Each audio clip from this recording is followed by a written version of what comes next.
अज़ीज़ान मोहतरम, सरकार गौसे पाक के नसब पे गुफ्तगू और आपके वालिदैन पे कुछ बात करते हैं। जगह खाली, थोड़े आगे आ जाओ, आप भी आगे आ जाओ। दुरूद शरीफ पढ़े, अल्लाहुम्मा सल्ली अला मुहम्मदिन मादिन जोदी वल करम। सरकार गौसे पाक रदी, इससे पहले तमहीद तकरीर बहुत हुई, अब आगे कुछ नई बातें। सरकार गौसे पाक नजीबुत तरफैन सैयद, यानी आपकी वालिदा का नसब बहुत तवज्जो से, एक खास यहाँ बात अर्ज करूंगा। सरकार इमाम हुसैन से मिलता है और आपके वालिद का नसब इमाम हसन से मिलता है। इमाम हसन, सब तवज्जो, इमाम हसन के बेटे अब्दुल्ला महज रदियल्लाहु ताला और एक थे इमाम हसन मुसन्ना। इमाम हसन की नस्ल इन दो से चली, इमाम हसन मुसन्ना ये भी है, और एक और भी थे जो करबला में शहादत पाई, इमाम हजरत कासिम। इमाम हसन मुसन्ना, इनका निकाह इमाम हुसैन की बेटी फातिमा से हुआ। इमाम हुसैन की हजरत सकीना भी बेटी है, हजरत सुगरा भी बेटी है, और एक बेटी का नाम था फातिमा। इमाम पाक फरमाते, अब देखो जब नसब के एतबार से उन बुजुर्गों की अजमत इतनी बुलंद हो, जिनमें तकवा भी हो, इबादत का शौक भी हो, तो फिर जब वो नस्ल निकलती है तो उसमें गौसे पाक जैसा फूल भी नजर आता है। माँ बाप की शराफत का, नसब का बहुत असर होता है औलाद पर। तो कहते हैं सरकार इमाम पाक इमाम हुसैन ने फरमाया, मेरी बेटी फातिमा, यानी इस बेटी का नाम मैंने फातिमा इसलिए रखा कि ये सीरत में भी मेरी माँ के मुशाबे थी, इबादत में भी मेरी माँ के मुशाबे थी। दूसरी बेटियों के नाम अलग अलग रखे, हजरत सकीना रखा, हजरत जो है रुकैया रखा, लेकिन हजरत सकीना रखा, हजरत सुगरा रखा, एक बेटी का नाम फातिमा रखा। मतलब इन तीनों बेटियों के अंदर, जिनके अंदर सैयदा फातिमा तैयबा ताहिरा आबिदा शाहिदा लख्ते जिगरे मुस्तफा ज़ौजाए मौलाए कायनात, उनकी जो सीरत थी, उनका जो चेहरा था, उनका जो तकवा था, उनकी इबादतों का जो शौक और शौक था, अल्लाह रब्बुल इज्जत ने इमाम हुसैन की उस बेटी सैयदा फातिमा में अता फरमाया था। इसलिए आपने फातिमा नाम रखा। हसन मुसन्ना और हजरत फातिमा का निकाह होता है, उनसे जब नस्ल बढ़ती है, उस नस्ल के अंदर अल्लाह मेरे पाक मेरे मुस्तफा जाने रहमत की इन औलादों के अंदर, दुनिया के अंदर गौसे पाक रज़ियल्लाहु की विलादत होती है। पता ये चला कि वो लोग थे, इसलिए कि शराफत का, नस्ब का बरकत अल्लाह तबारक व तआला उनकी नस्लों में अता फरमाता है। कुरान मजीद के अंदर मूसा अलैहिस्सलाम के जमाने के अंदर एक आदमी की दीवार गिर जाती है, एक इंसान उसे खड़ा करता है। लोगों ने पूछा, तूने इसकी मेहनत की, जो है तूने इसकी मदद क्यों की? और वो कोई और नहीं था बल्कि हजरत खिज़र अलैहिस्सलाम थे। उनसे जब पूछा गया था, बताओ आपने इनकी मदद क्यों फरमाई? तो कहते हैं, सुनो, इन लोगों की मदद इसलिए मैं कर रहा हूँ कि उनकी नस्ल के अंदर कई पुश्तों के ऊपर एक अल्लाह का अच्छा बंदा था, इस वजह से मैं उनकी मदद कर रहा हूँ। अब पता ये भी चलता है, नस्ब की बरकतें होती है, नस्ल की बरकतें होती है। अल्लाह अकबर, आप गौर तो करें, यहाँ इमाम हसन का बेटा है, वहाँ इमाम हुसैन की बेटी है, उन दोनों का निकाह होता है। अल्लाह अकबर, अब नस्ल चलती नजर आती है। 8-10 पुश्तों के बाद दुनिया में गौसुल अक़वात तशरीफ लाते हैं। और एक मजे की बात बताऊं, इन रिश्तों के अंदर सरकार गौसे पाक का एक सिलसिला हजरत फारूक आज़म से भी मिलता है, एक सिलसिला उस्मान गनी से भी मिलता है। और तवज्जो, बहुत खास तवज्जो, एक तो हो गया हैदरी सिलसिला, एक तो हो गया हैदरी फैज, दूसरा फैज फारूकी मिलता है, तीसरा फैज उस्मानी भी मिलता है। और फिर बड़ी बात अर्ज कर दो, इसलिए कि अंबिया के बाद अल्लाह ने जिसको मर्तबे के अंदर अबू बकर सिद्दीक को रखा है, जिनको सालार सलाम कहा गया था, इमाम हजरत गौसे पाक की माँ, उनकी दादी का नसब देखा गया तो गौसे पाक की अम्मी की दादी का नसब हजरत अबू बकर सिद्दीक से मिलकर नजर आता है। अब ये कह दो कि जो सीनाए मुस्तफा का फैज था, जो दरिया मुस्तफा जाने रहमत के फैज का था, वो 4 नहरों में तकसीम होता है। तवज्जो से, वो 4 नहरों में तकसीम होता है। एक नहर निकलती है, दुनिया उसको अबू बकर सिद्दीक कहती है। दूसरी नहर निकलती है, दुनिया उसको फारूक की नहर कहती है। तीसरी नहर निकलती है, दुनिया उसको उस्मान गनी कहती है। चौथी नहर निकलती है, दुनिया इसको मौलाए कायनात कहती है। इन चारों नहरों का जो फैज मिलता है, वो बगदाद की सरजमीन पर गौसे पाक से मिलता नजर आता है। अब आप देखें, इन चारों सहाबा खुलफाए राशिदीन का फैज अब्दुल कादिर जिलानी रज़ियल्लाहु ताला अन्हु के पास मौजूद है। अब अगर कोई ये कह दे मैं गौसे पाक का मुरीद हूँ, मैं इनसे मोहब्बत करता हूँ, कसम खुदा की वो खाली कादरी फैज नहीं पाएगा, बल्कि उसको जो फैज मिलेगा वो चारों खुलफाए राशिदीन का मिलता नजर आ जाएगा। ये बहुत बड़ी बात है, इसलिए आप फरमाते हैं ए अल्लाह, बहुत बड़ी बात कह दी, मेरा जो मुरीद हो। अब कहां गए हजरत जिन्होंने आपका जमाना नहीं पाया, जिन्होंने आपके हाथ पे बैठ करके मुरीद नहीं हुए, जिन्होंने आपका कोई कपड़ा पकड़कर वो कलमे नहीं पढ़े, जो मुरीद पीर मुरीद को पढ़ाता है तो कहते हैं नहीं जरूरत नहीं, खाली मुझसे कोई मोहब्बत कर ले, 11वीं का दिन आए तो मेरे नाम का फातिहा दिला दे। मुझसे मोहब्बत का मतलब ये है, अपने आप को कादरी कहे, मुझसे मोहब्बत का मतलब ये है मैंने जो तालीम दी उस पर अमल भी करे। और गौस पाक की तालीम क्या है? बेनमाजी को मुसलमानों के कब्रिस्तान में दफन न करो, ये है आपकी तालीम। और कहते एक तरफ तवज्जो, कादरी बनने के लिए पहले नमाजी बनो। नमाजी को गौस पाक का फैज मिलता नजर आता है। कहते अगर एक तरफ कुत्ता जा रहा हो, नजासत से लत कुत्ता हो, और एक तरफ बेनमाजी हो, देखो बेनमाजियों का मामला सुन्नियों, हमारी खाली कमी नमाजों की है, वरना अकीदा जितना हमारे पास साफ सुथरा है वो किसी के पास अकीदा अच्छा नहीं है। अगर हम नमाजी कंप्लीट हो गए तो दुनिया हमसे इंस्पायर हो सकती है। अगर हम नमाजी हो गए तो हमारे मसलक पर कोई उंगली उठा नहीं सकता। लोग नमाजों की धोखे में अकीदा लूट रहे हैं। अब तुम ही अपनी मस्जिदों को भरना शुरू कर दो तो तुम्हें कोई दावत नहीं देगा, चलो 40 दिन की जमात में चलो नमाज पढ़ने के लिए। ये है नमाज की बरकतें। गौस पाक फरमाते हैं, सुनो हमारे यहाँ क्या होता है, एक तरफ 11वीं शरीक की नियाज होती है, करनी भी चाहिए। एक गौसे पाक का लंगर था कि आप अपने दरबार से लोगों को खिलाते थे। वलियों की शान इतनी बताओ, ये खुद भूखे रहते थे लेकिन लोगों को खिलाते। आज भी गरीब नवाज के यहाँ लंगर चलता है, और ये लंगर किसी और ने नहीं, खुद आपने शुरू किया था। मखलूक के खुदा की भलाई ये भी उनके अंदर वस्फ होता था। आज हमारे अंदर नहीं है। हम अपने सगे भाई का भी भला नहीं चाहते, वो भी चाहेंगे मरे। हम आज अपने खून के ब्लड रिलेशन को भी निभाना नहीं जानते। पड़ोसी तो दूर की बात है, सगा भाई सगे भाई का दुश्मन बना हुआ। लेकिन वली अल्लाह ऐसे नहीं थे, अपने दुश्मनों को भी वो अपने दर से खिलाते थे।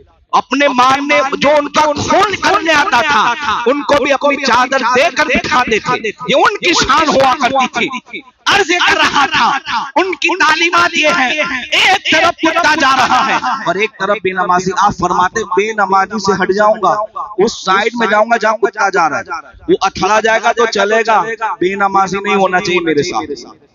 ये आपकी तालीमात है। और गौसे पाक को ऐसे मकाम नहीं मिला। अभी आगे बताता हूं उनका ज़ोद और तकवा क्या था। उन्होंने जो मुजाहिदात किया हकीकत में ऐसे ही मर्तबा नहीं मिलता। लेकिन पहले इस बात को सुने नसब के बारे में, फिर आगे इसको बताता हूं। अर्ज़ कर रहा था, गौसे पाक फरमाते अगर कोई मुझसे मोहब्बत करे, मैंने अल्लाह की बारगाह में ये दुआ की है कि अल्लाह जो कादिर हो, हम अपने आप को कादरी कहते हैं। अल्हम्दुलिल्लाह, ये कोई फिरका नहीं है, एक सिलसिला है और इसका फैज अल्लाह ताला उम्मत के लोगों को अता फरमाता है। अगर कोई मुझसे मोहब्बत करे तो कहते हैं मैंने अल्लाह की बारगाह में दुआ की, अल्लाह मुझसे मोहब्बत करने वाला जब भी मरे वो तौबा कर कर ही मरे, बगैर तौबा न मरे। यानी इतनी बड़ी बात आपने कह दी, मुझसे जो मोहब्बत करेगा, फरमाया वो मरेगा तो तौबा करके मरेगा। ये आपने अल्लाह की बारगाह में दुआ मांगी थी और आपने मांग ली। अरे भाई, गौसे पाक चाहे तो इंसान जिंदा हो तो उसको मार भी सकते। कैसे? एक दिन ऐसा हुआ, कुछ सरफिर लोगों ने देखा कि लाओ ना अल्लाह के वली को हम जांचे। जांचना नहीं, उलमा की बारगाह में जाओ, तवज्जो, जबान संभाल कर, और वली की बारगाह में जाओ तो दिल को संभाल कर जाओ। उलमा दिल नहीं देखते, वली दिल देखा करता है, उनकी नजर दिल पे हुआ करती है। अल्लाह अकबर। कहते आप हमारे यहाँ चले नमाज जनाजा पढ़ने, हालांकि वो सोया हुआ था, वो मरा नहीं था, वो मरा नहीं था। गौसे पाक को मजाक करने के लिए गए थे। वलियों से मजाक ना करो वरना तबाह व बर्बाद हो जाओगे। हमने ऐसे भी देखे जिन्होंने वलियों की तौहीन की तो अपाइज भी हो गई, फालिज की बीमारियां भी लग गई, दुनिया तो दुनिया आखिरत भी तबाह हो जाती है। अगर आप नहीं जा सकते उनके मजार पर तो खामोश रहो। वलियों के बारे में बक नहीं करना, ये नहीं कहना मिट्टी का ढेर है, ये नहीं कहना मिट्टी का ढेर तो अपने भी है, अपने कैसी बने, मिट्टी से तो बने, कोई संगे मरमर से थोड़ी बनाए, मिट्टी से ही तो बने हैं। ढेर न कहो, अल्लाह के नज़दीक उनका बड़ा मर्तबा होता है। और अगर वो कसम खा ले, मैं बहुत बड़ी बात कर रहा हूँ, अगर वली कसम खा ले तो अल्लाह उससे पूरी भी फरमा देता है। वो चाहे तो तुम्हारे लिए दुआ करे तो तुम्हारी तकदीरें बदल सकती है। वैसे पाक से कहा चलो नमाज़ जनाजा पढ़ाने, हालांकि वो मरा नहीं था। ये लोग मजाक कर रहे थे, ये गौसे पाक की ताकत को देख रहे थे, वो आजमा रहे थे, वो देख रहे थे कि क्या हकीकत में ये गौसे पाक है। अल्लाह अकबर। ये भी हमें नहीं करना कि लाओ देखो दरगाह पे जाके मिलता है कि नहीं मिले। यकीन वाले कहां से चले कहां पहुंचे, जो अहले शक है वो अगर में मगर में रहते हैं। अगर मगर में रहे तो कहीं भी ना मिले, खाली एक मर्तबा हाजिरी दे दो, दिल से आ निकलती है, वली तेरी हाजत पूरी फरमा देता है। अल्लाह अकबर। कहते ठीक है चलो जनाजे के लिए। वैसे पाक ने कहा पढ़ाना है, कहाँ पढ़ाना है, कहाँ मर चुका है फाइनल। ये कह रहे हैं कि अभी भी मौका है, और बदकिस्मती से तवज्जो, बदकिस्मती से उस जनाजे में इसका बाप भी था। कहा बोलो कब पढ़ाना है, कहाँ पढ़ा दो, तो कहते हैं गौसे पाक ने तकदीर कही। ये लोग पीछे हंस रहे थे कि अभी 4 तक के बाद हम खड़ा कर देंगे अपने आदमी को, ना मजाक हो जाएगा। एक हो गई तकबीर, दूसरी हो गई, तीसरी हो गई, चौथी हो गई। वो सोया था, उठा नहीं, देखा तो उसकी वाकई मौत हो चुकी थी। ये अल्लाह ने शान अता फरमाई, मजाक नहीं करना, मिलेगा कि नहीं मिले हंसी मत उड़ाना, इसलिए कि तेरा मेरा रिश्ता बहुत बड़े से हो सकता है, उनका रिश्ता खुदा से हुआ है, वो खुदा के बंदे हैं। हमारी दोस्ती अगर किसी एमएलए से हो जाए, हम अपने शहर के अंदर दंदनाते घूमते फिरते हैं, हमें कोई हाथ नहीं लगा सकता, हमें कोई टच नहीं कर सकता, हमारे लिए लॉ एंड ऑर्डर कोई मायने नहीं रखता, हम जहां चाहे कुछ भी करें, हमारे लिए कोई डर नहीं है। इसलिए कि एमएलए का हाथ सर पर है, इसलिए कि मंत्री का हाथ सर पर है। अरे दुनिया वाले फना हो सकते हैं, एमएलए की कुर्सी जा सकती है, मंत्री की कुर्सी जा सकती है, लेकिन अल्लाह इनको जब विलायत की कुर्सी अता फरमाता है, उनका कांटेक्ट रब से होता है, उनके ऊपर मेरे रब की रहमतें होती है। जब तुम उनके हो जाते हो तो फिर दुनिया भी तुम्हारी, आखिरत भी तुम्हारी हो जाती है। असबाब दुनिया पर तो हमें भरोसा है। सुन्नी की बात नहीं कर रहा हूं, और सुन्नी में ऐसे लोग हैं उनकी बात कर रहा हूं कि वो असबाब पे भरोसा करते, पुलिस पे भरोसा है लेकिन वली पे भरोसा नहीं। असबाब पे तो अल्लाह ने दुनिया को असबाब पे रखा है। जाहिर है हम डायरेक्ट पैदा नहीं हुए, माँ बाप की निकाह हुआ फिर हम पैदा हुए। रोजी के लिए डायरेक्ट खाना आसमान से नहीं उतरता, वो गौसे पाक के लिए उतरता है। हमें कमाना पड़ेगा। ये असबाब है। ओ यारो, असबाब तो ये दुनिया के हैं। जितना भरोसा हम असबाब पे करते, अगर उतना भरोसा अल्लाह पे कर लो, वली पे कर लो, तो फिर तुम्हारी दुनिया देखो। दुनिया के असबाब धोखा दे सकते हैं, वली के बारगाह से कभी खाली हाथ लौटाए नहीं जाते हैं। ये उनकी शान होती है। और तो वो मर गया और ये लोग रोने लगे, तो ये इनकी शान, अल्लाह इनकी वो कहते तो हो जाता। आपने क्या फरमाया एक मकाम पे, गौसे पाक खुद फरमा, मेरा ये हाथ, तो जो बहुत प्यारी बात है, ऐसे है मेरे मुरीदों पर, मेरे चाहने वालों पर, जैसे आसमान है। कहो सुभान अल्लाह।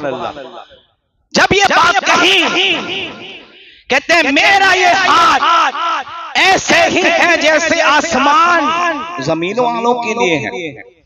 तो आपके उस्तादों में थे हजरत हम्माद, वो कहने लगे इतनी बड़ी बात कह दी, इसलिए कि मर्तबा बहुत बड़ा है गौसे पाक का। आपने जो फरमान, आप एक बात बताओ, एक मुझे याद आ गया। आप फरमाते अगर मैं अंदर की बात बताऊं अपनी भाषा में समझाने के लिए, कहते मैं वो राज बताऊं तो तुम मुझे मार दो। आप फरमाते हैं वलव अलक़ैतु सीत वलव अलक़ैतु फौक़ नारि लख़मिदत वंतफ़त मिन सीति हाली वलव अलक़ैतु सीति फौक़ बैतिन लक़ाम बिक़ुदरतिल मौला ताली। फरमाते अगर मैं अपने राज को आग पे डाल दूं तो आग ठंडी हो जाए। अगर मैं अपने राज को वलव अलक़ैतु सीति फौक़ बैतिन लक़ाम बिक़ुदरतिल मौला ताली, कहते अगर मैं अपने राज को मुर्दे पे तो मुर्दा खड़ा हो जाता है। कहते राज कोई जानता नहीं है, कोई नहीं जानता राज की बात क्या है। कहते हैं मेरा ये हाथ ऐसे ही है मेरे मुरीदों पर, मेरे चाहने वालों पर, जैसे आसमान। आपके उस्तादों के उस्ताद कहते हैं कैसा इतनी बड़ी बात कह दी, क्या बात कर रहे हैं आप। और से पाक फरमाते हैं मैं ऐसे नहीं कहता। सुभान अल्लाह। फिर कहते हैं अब देखो, अपने उन्हीं के उस्तादों के सीने पे हाथ मारा, तवज्जो, ऐसे हाथ मारा। फिर कहते देखो हाथ पे क्या लिखा है।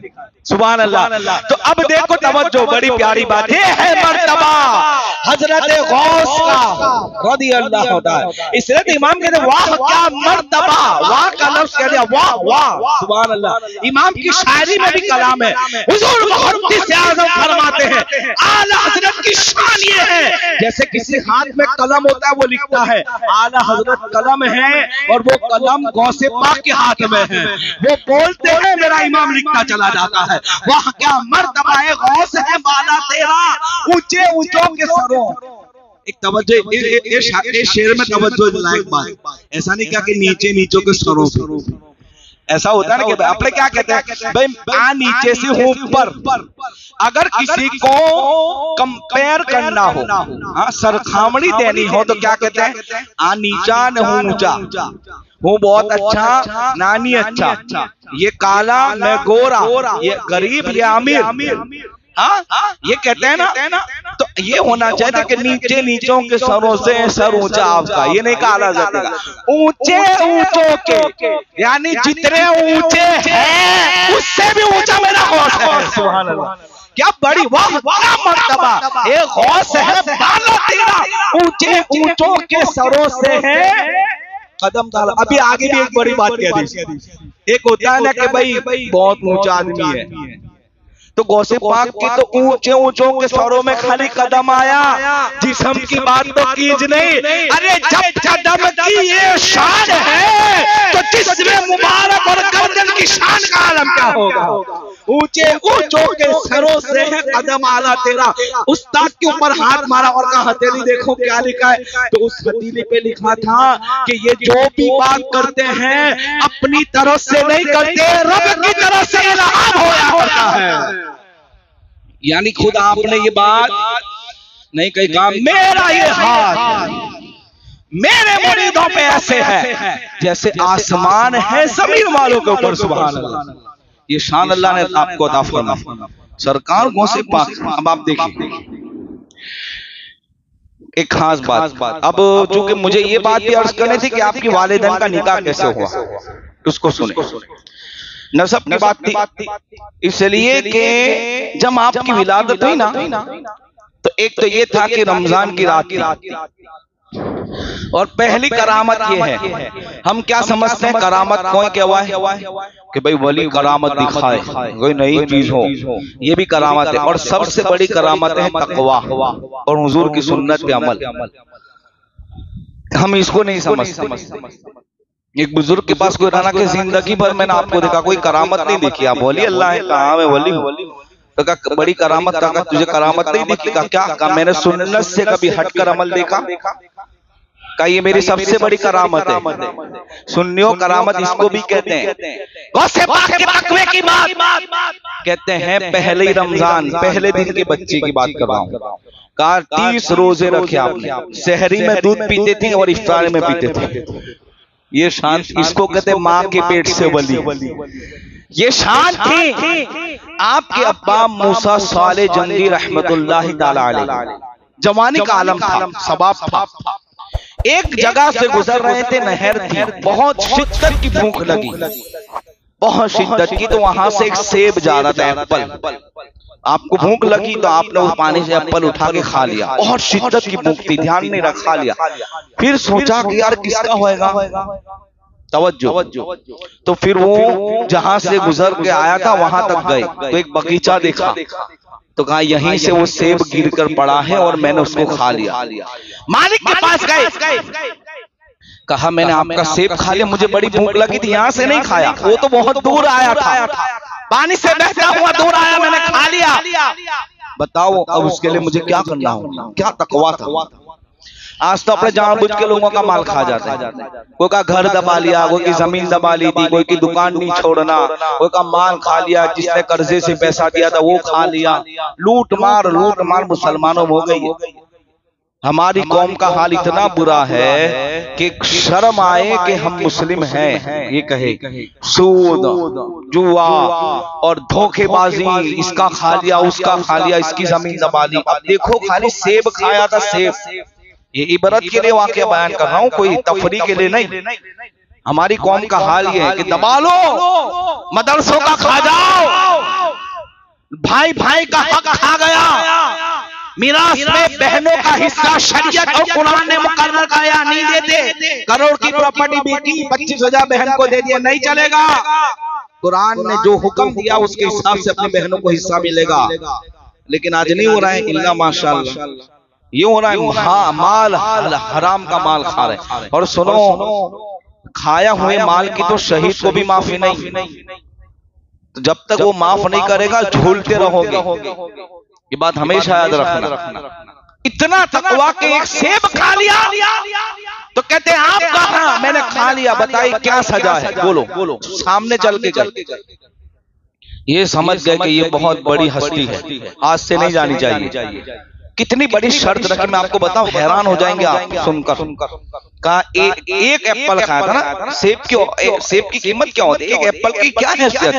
इंसान एक खाले पेट ना भरे, खाली वो मजाया होता है, कहते हैं दाल में स्वाद रहा। कहा 1 बरस तक आपको मेरे बाप की रखवाली करनी होगी। 1 साल तक, मतलब भाई 1 साल तो रखवाली कर, एक झाड़ मिल जाए मुआवजे के तौर पर। कहते एक सेब खाया था, 1 साल नौकरी करो। तो वो ये नहीं कहते हाँ एक तो एप्पल खाया था, इतनी बड़ी सजा मैं नहीं करता। कहा ठीक है करता हूँ। 1 नहीं 2 बरस तक उन्होंने रखवाली की। सुभान अल्लाह। कभी नहीं कहा कि मुझे घर जाने दो। कहा अब बताओ, मैंने वो सेब खाया तो हो गया उसका मामला। सुभान अल्लाह, क्या शान, मैं क्या बोलूं। देखो के माँ बाप की शान। कहा जो सेब मैंने खाया था क्या उसकी माफी हो गई? क्या उसका हक अदा हो गया? कहा नहीं अभी नहीं हुआ, और करो। 2-3 साल तक के फिर कहते हैं कि अब हो गई? कहा नहीं, तुम्हें मेरी बेटी से शादी करनी होगी। इतनी बड़ी शर्त। क्या शान, ये नहीं कहा मैं नहीं करूंगा शादी। 1 एप्पल में अपनी बेटी थमा रहे हो। अब सुनो, बेटी तो बेटी, फिर कहते मेरी बेटी अंधी है, मेरी बेटी गूंगी है, मेरी बेटी बहरी है, मेरी बेटी के हाथ पैर नहीं है, पाहिज है। ऐसी लड़की से शादी करनी होगी। और ये जवान का एक एप्पल की इतनी बड़ी शर्त कोई मानता? कोई मानता? आप कहते हैं मैं करने के लिए तैयार हूं। सुभान अल्लाह। क्या क्या एक औरत जो अंधी बहरी हो, कहां गया है? नहीं। अब आगे सुने, कहां गया? एक सेब खाया था तो 1-2 साल तक के तो आपको ये बाग की रखवाली करनी होगी। फिर भी कहते हैं नहीं, हक अदा हुआ का बेटी से शादी करो। बेटी अपाहिज है, बेटी अंधी है, बेटी लूली है, बेटी की जबान नहीं है, करनी होगी। कहते हैं उस सेब के एवज में ये भी करने तैयार हो। फिर आप मुस्कुरा के कहते हैं बेटा आज से ये बात मैं नहीं, तू इसका मालिक है। सुभान अल्लाह। निकाह हो गया, निकाह हो गया। जब कमरे में दाखिल हुए तो देखा कि बहुत ही खूबसूरत और चेहरा नूरानी था और इतनी नेक खातून तो दौड़कर वापस आ गई। कहा मिस्टेक तो नहीं हो गई? फिर कहते अपने ससुर से कहा आपने तो कहा था मेरी बेटी अंधी है, मेरी बेटी बहरी है, ये तो बहुत खूबसूरत औरत है, नेक है, हाथ भी सलामत है, कान भी सलामत है, जबान भी है, देख भी रही है, ये क्या माजरा है? फिर मूसा जंगी साले रज़ी अल्लाह तआला के ससुर फातिमा बिन्त हज़रत फातिमा उम्मुल खैर के वालिद गिरामी कहते हैं अंधी से मतलब यह है कि मेरी बेटी ने कभी गलत नहीं देखा। गूंगी से मतलब यह है कि जबान तो थी, मेरी बेटी ने कभी फहश कोई नहीं की, यानी जबान से कोई गाली गलौज नहीं किया था। बहरे से मुराद ये थी कि उसने कभी गलत बात नहीं सुनी थी। अल्लाहु अकबर। कदम नहीं थे, उससे मुराद ये है कभी गलत काम की तरफ नहीं गई। हाथ नहीं थे, इसका मतलब यह है कभी इसने गलत काम से के लिए हाथ नहीं उठाए। इस दौर पर मैं कह रहा था कि मेरी बेटी इतनी नेक और पारसा है। निकाह हो गया, बाग भी हवाले कर दिया और फिर अल्लाह अकबर दुनिया ने देखा जब एक नेक बाप पीता है, एक नेक माँ होती है, शराफत होती है, तकवा होता है, ज़ुहद होता है, इबादत का शौक होता है, रब का खौफ होता है, मुस्तफा का इश्क रसूल होता है, तो फिर दुनिया के अंदर गौसे आज़म तशरीफ लाते हैं। ऐसे माँ बाप होते हैं तो फिर औलाद भी नेक होती। आज जुआरी माँ बाप ये एक्सपेक्ट करे कि मेरा बेटा आलिम हो तो मुश्किल है, ये नहीं हो सकता। माँ बाप की इसलिए सरकार गौसे पाक ने जब बिस्मिल्लाह खानी हुई ना, 4 बरस की उम्र में कहा, मौलवी साहब ने कहा बिस्मिल्लाह पढ़ो, तवज्जो खास बात, कहा बिस्मिल्लाह पढ़ो, तो आपने बिस्मिल्लाह पढ़ी, अलहम्दो भी पढ़ी, पहला पारा भी मुंह पे सुना दिया, दूसरा भी, तीसरा भी, 18 पारे 4 बरस की उम्र में हाफिज कुरान बन के सुना दिए। मौलाना हैरान है, बेटा कहां से याद किया? तो कहा माँ के पेट में माँ तिलावत करती थी, मैं सुनता था। ये बात तो 1000 साल पुरानी है, लेकिन आज का मेडिकल साइंस भी कहता है कि माँ की अच्छाइयाँ, माँ की बुराइयां बच्चे पे असर करती है पेट में। माँ अगर पेट में बच्चे को रखे और रोजाना तिलावत कुरान करे तो उसका असर अल्लाह बच्चे पे अता फरमा देता है। ये मेडिकल साइंस भी कह रही। हम तो कहते ही थे, वैज्ञानिक भी झुकता नजर आता है, ये हमारा दीन है। और सिर्फ बाकी ये शान, आपको अल्लाह ने ये शान अता फरमाई। माँ बाप जब ऐसे होते हैं ना कि एक सेब खाया था ना, लेकिन फिर भी कितना सब बर्दाश्त फरमाते हैं कि जब आपकी माँ कहती जब मेरे पेट में वो आए तो रोजाना रात में एक दिन मैं डर गई कि ये क्या हो रहा है। अल्लाह अल्लाह की सदा आ रही थी। फिर मैंने अपने कान को पेट की तरफ लगाया था तो उसमें अल्लाह का जिक्र मेरा बेटा अब्दुल कादिर कर रहा था। ये शान। एक बात मुझे याद है, मैंने बहुत सालों पहले अर्ज की थी, माँ के पेट की करामत है आपके। एक शख्स, बूढ़ा शख्स था, बुजुर्ग थे, उन्होंने हजरत सरकार गौसे पाक की अम्मी को सलाम किया। आपने जवाब तो दिया लेकिन सुनाई नहीं दिया हया के लिए। और हया के बारे में सरकार फरमाते अल हयाउ शौबतुम मिनल ईमान, हया ईमान का एक हिस्सा है। बेहयाई नहीं, हाँ बेहयाई दीन, जिसके पास हया है सरकार फरमाते उसके पास ईमान है। हया और ईमान साथ। तो कहा उन्हें नहीं सुनाई दिया। गौसे पाक की विलादत हुई, चंद साल गुजरे, आपकी उम्र शरीफ पड़ी, वही तो वो जब जा रहे थे ना गौसे पाक माँ के पेट में और बुजुर्ग जा रहे थे, तो उन्होंने कहा कि देखो मैंने सलाम किया, फिर ये जवाब भी नहीं दे रही, या आपने उसने जुमला कहा था। फिर गौसे पाक रज़ी अल्लाह ताला अन्हु की उम्र शरीफ पड़ी, वही बुजुर्ग वही उम्र वाला जो थे, फिर उन्होंने कहा अस्सलामु अलैकुम, और गौसे पाक ने 2 मरतबा जवाब दिया। तो फिर कहते हैं हजरत 2 मरतबा जवाब का वो एक कर्जा था, जब मेरी माँ के पेट में मैं था और तूने सलाम किया था, मेरी माँ ने हया की वजह से जोर से जवाब नहीं दिया था, तू कह रहा था जवाब भी नहीं दे रहे, बस उसी का कर्जा आज मैं उतार रहा हूँ और वो सलाम कह रहा हूँ। ये शान है, ये इसलिए देखा महले सुन्नत ने क्या कि वाह क्या मर्तबा है गौस है बारात, अल्लाह ने ये शान। और कुछ वली ऐसे होते हैं ना कि माँ के पेट से, एक तो ये मैंने पहले भी बताया था पिछले जुमा में कि कुछ ऐसे होते हैं कि दुनिया में आए, नवाफिल की कसरत की, तौबा की, अल्लाह ने विलायत का मर्तबा दिया। कुछ ऐसे वली होते हैं कि गौस पाक नजर डाले तो वली हो जाते हैं, कुछ ऐसे भी होते हैं गरीब नवाज नजर डाले वली हो जाते हैं, कुछ ऐसे होते हैं जो माँ के पेट से पैदा होते हैं, इसको कहते हैं मादरजाद वली, और कुछ ऐसे हैं गौस पाक के बारे में वो आलम अरवा में ही थे कि विलायत का मर्तबा। सुभान अल्लाह। एक दिन आप तकरीर कर रहे हैं, सुभान अल्लाह, वायस के बारे में तो मैंने बहुत सारी बातें कही कि आपकी तकरीर सुनने के लिए फरिश्ते भी होते थे, ये बहुत बड़ी बात है, लेकिन हकीकत है जिन्नात भी आते थे, अल्लाह के जितने भी वली दुनिया में थे सब आते थे, उनकी रूहें भी आती थी, खिजर अलैहिस्सलाम भी तशरीफ लाते थे। एक दिन सरकार खुद तशरीफ लाए, हम ये नहीं कहेंगे कि सुनने आए, कोई बड़ा कब किसी को सुन ले छोटे की तो समझ लो उसके लिए दुआएं के लिए आता है। सुभान अल्लाह। सरकार तशरीफ लाए और कहते हैं कि जब हुजूर भी आए तो मूसा अलैहिस्सलाम भी थे और गौसे पाक का खिताब चल रहा था।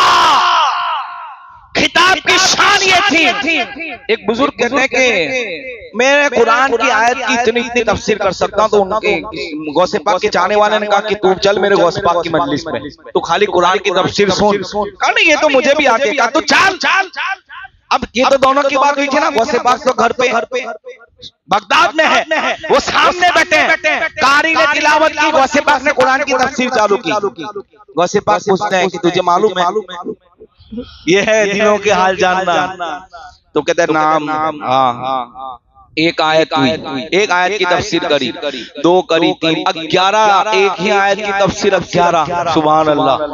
वो कहते हैं मालूम है, हाँ 11 तक तो पहुंच गए, तो कहा तुम्हें 11 की तफसीर मालूम है, तो कहते हैं हाँ, उनके दिल में ख्याल है, हाँ तो हम भी जानता हूँ, इनमें हमें फर्क क्या, ये ख्याल आया, तवज्जो। अब गौसे पाक ख्याल से भी वाकिफ, वो तो तकरीर कर रहे हैं, अभी मैं तकरीर कर रहा हूँ, आपको कोई ख्याल आ रहा है, मुझे नहीं पता, कोई ये भी सोच रहा होगा कि यार कद खत्म पूरी वन घर जाऊं, कोई ये भी सोच रहा होगा कि ना 2 बजना चाहिए ऐसा होता है, कोई ये भी सोच रहा होगा कि भूख बहुत लगी है, जल्दी जल्दी पूरा करो, है ना, सबके ख्याल अलग है। कोई ऐसा भी अल्लाह वाला होगा कि ना 2 बजे तक तकरीर चलना चाहिए, पहुंच चलाओ नहीं, अभी पूरी करूंगा।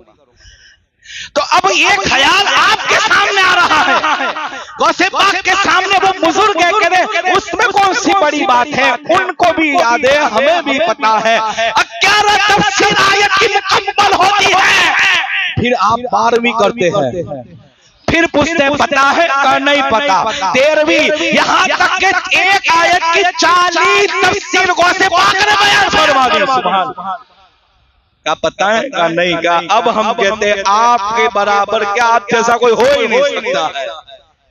तो हुजूर जब वाइज हो रहा था, सरकार तशरीफ फरमा है, मूसा अलैहिस्सलाम भी है, मेरे हुजूर खुद पूछे हैं, देखो मर्तबा गौसे पाक का क्या है। कहते हैं ए मूसा बता तेरी उम्मत में भी ऐसा कोई है, तो मेरे मूसा अलैहिस्सलाम कहते हैं नहीं आका या रसूल अल्लाह, अल्लाह के हबीब, मेरी उम्मत में आपके दिलावरे बेटे जैसा कोई नहीं है। यानी बता रहे कि देखो गौसे पाक का मर्तबा जैसे सरकार ने सहाबा का मर्तबा बताया, अल्लाह के रसूल ने अपने अब जमाने के वलियों के सरदार गौसे पाक के मर्तबे को भी बताया कि देखो अल्लाह ने इनको क्या मर्तबा अता फरमाया। ये है गौसे पाक। एक आखिरी बात सुने, क्या शान थी, ऐसे मर्तबा नहीं मिलता। आप फरमाते हैं अब देखो तकवे की शान, मुजाहिदे जो आपने किए, एक बरस तक खाली आपने पानी पिया, एक दाना अनाज का मुंह में नहीं रखा। दूसरा बरस आया तो खाली खाना खाया, पानी नहीं पिया। तीसरा बरस आया तो दोनों छोड़ दिए, अक्खा बरस भूखे प्यासे रहे। चौथा बरस आया तो झाड़ की पत्तियां खाई। पांचवा साल आया तो कहते हैं ऐसा लगता था कि भूख की वजह से मेरी जान जाएगी। कहा क्यों? कहा मैं अपने नफ्स को कुचल रहा था। ऐसे ही मर्तबा नहीं मिलता कि आप जब मुर्गी खा के हाथ फेरते थे हड्डियों पर तो वो जिंदा हो जाती थी। ऐसे नहीं मिलता मर्तबा। पहला साल खाली पानी पिया, खाना छोड़ा। दूसरा साल खाना खाया, पानी छोड़ा। तीसरा साल दोनों को छोड़ दिया। चौथे साल में आप बगदाद के जंगलों के पत्ते खाते थे। पांचवा साल आया तो कहते हैं लोगों के वहां की पड़ी वो जो चीज होती थी, मैं ऐसे खाना खा के गुजारा करता था। 5 साल हो गए। फिर कहते हैं फिर आगे की वो मंजिल आई।